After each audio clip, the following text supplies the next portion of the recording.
जिजाऊ शहाजीराजे भोसले, जाधवाची लेक भोसल्यांची सून, शुभाची माता भाग्य कोणते अजून. माझा जन्म 12 जानेवारी 1598 रोजी म्हाळसाराणी व लखुजीराजे जाधव यांच्या पोटी सिंदखेड राजा येथे झाला. माझा जन्म झाला तेव्हा माझ्या आई वडिलांनी हत्ती घोड्यावर बसून साखर वाटली. नगरातील प्रजेने दारासमोर रांगोळ्या टाकल्या, दारात तोरणे बांधली, घरावर गुढ्या उभारल्या. माझ्या वडिलांनी नगर भोजनही दिले. माझ्या 4 भावात मी एकटीच बहीण असल्यामुळे माझे बालपण अत्यंत लाडात गेले. माझ्या आई वडिलांनी मुलगा मुलगी अशात भेदभाव न करता त्यांच्या बरोबरच मला तलवार चालवणे, घोड्यावर बसणे, युद्धनीती, राजनीती, न्यायाचे शिक्षण दिले. माझे वडील न्यायनिवाडे करत असताना मी त्यांच्या मांडीवर बसलेली असायची. जेव्हा माझे वडील मोहिमेवर असायचे तेव्हा माझी आई राजकारभार चालवायची, न्यायनिवाडे करायची, तेव्हा मी तिच्या सोबत असायची. त्यामुळे माझे बालपणी सर्व प्रकारचे प्रशिक्षण पूर्ण झाले. माझा विवाह वेरूळ येथील पाटील घराण्यातील मालोजीराजे भोसले यांचे पुत्र शहाजीराजे भोसले यांच्याशी 1610 साली अत्यंत थाटामाटात झाला. माझा विवाह होण्याच्या अगोदरच माझे सासरे मालोजीराजे भोसले हे इंदापूरच्या लढाईत मारले गेले. माझे वडील लखुजीराजे जाधव हे अत्यंत शूरवीर, कर्तबगार, पराक्रमी होते. तसेच माझे पती शहाजीराजे भोसले हे अत्यंत शूरवीर, कर्तबगार, पराक्रमी होते. या दोघांचा निजामशाहीत दबदबा होता.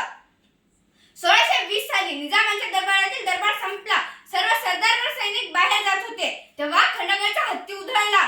समोर येईल त्याला तुडवत तो निघू लागला. तेव्हा माझे मोठे बंधू दत्तजी यांनी हत्तीवर वार केले. खंडगडच्या मदतीस माझा चुलत दीर संभाजी हा आला. त्यांच्या भांडणात माझे मोठे बंधू मारले गेले. माझे वडील दरबारातून समोर गेले होते. त्यांना ही बातमी कळाली. ते अत्यंत रागात मागे फिरले, संभाजीवर वार केले. तेव्हा शहाजीराजे हे आपल्या चुलत भावाच्या मदतीस आले. तेव्हा माझ्या वडिलांकडून त्यांच्या दंडावर चुकून वार झाला. ते मूर्छित होऊन पडले. मला प्रश्न पडला, मातृभूमी आपली, माणसे आपली, आपल्या आयन बहिणींवर अत्याचार करणारे, पिकाची नासधूस करणारे, अन्यायी अत्याचारी आदिलशाह, निजामशाह, मोगलशाह यांच्या साम्राज्याच्या विस्तारासाठी, त्यांच्या संरक्षणासाठी आपलीच माणसे एकमेकांचे मुर्दे पाडत आहेत. हे सर्व थांबले पाहिजे, बंद झाले पाहिजे असा विचार माझ्या डोक्यात आला. पुढे 1623 साली मला मुलगा झाला. आम्ही त्याचे नाव संभाजी ठेवले. त्यानंतर आम्हाला 4 अपत्यही झाली, पण ती अल्प आयुष्य ठरली. आणि 19 फेब्रुवारी 1630 रोजी शिवनेरी किल्ल्यावर शुभाचा जन्म झाला. माझे आणि शहाजीराजांचे व्यावहारिक जीवन अत्यंत सुखी व समृद्ध होते.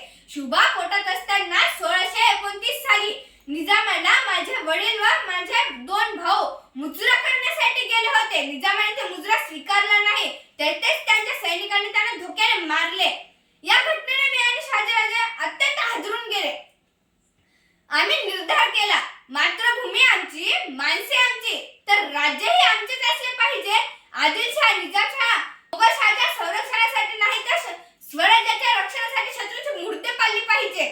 निजामाच्या माध्यमातून शहाजीराजांनी स्वराज्य स्थापनेचा प्रयत्नही केला, पण यश आले नाही. आम्ही कर्नाटकात गेलो. 1642 आम्ही पुण्यातील जहागिरी येथे परतलो. बाल शुभास अगोदर सर्व प्रकारचे प्रशिक्षण पूर्ण होते. बाल शुभा आपल्या जहागिरीतील 18 पगड जातीतील मुलांसोबत डोंगर खोऱ्या फिरू लागले. त्यांना घोड्यावर बसणे, तलवार चालवणे, भाला फेकणे, दानपट्टा चालवणे शिक्षण दिले. 1646 साली आपल्या सवंगड्यासोबत शिवरायांनी तोरणा किल्ला जिंकून स्वराज्याचे तोरण बांधले. आदिलशहाने स्वराज्याच्या कार्यास पायबंद घालण्यासाठी शहाजीराजांना कैद केले. पुढे त्यांची सुटका केली. अफजल खानाने दगाफटका करून संभाजीला मारले. 10 नोव्हेंबर 1659 रोजी शिवरायांनी अफजल खानाचा कोथळा बाहेर काढला.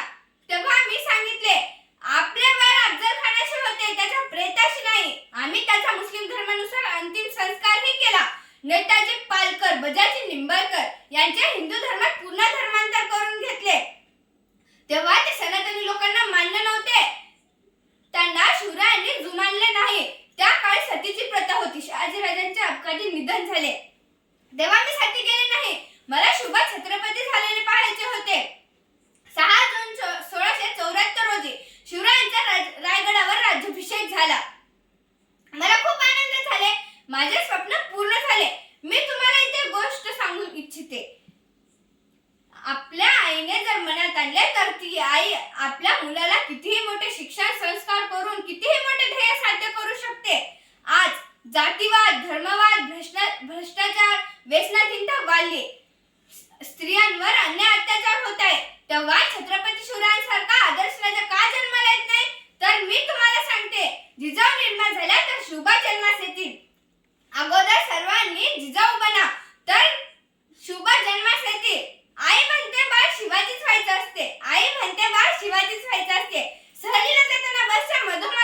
असते. सहलीला जाताना बसच्या मधोमध बसायचं असते.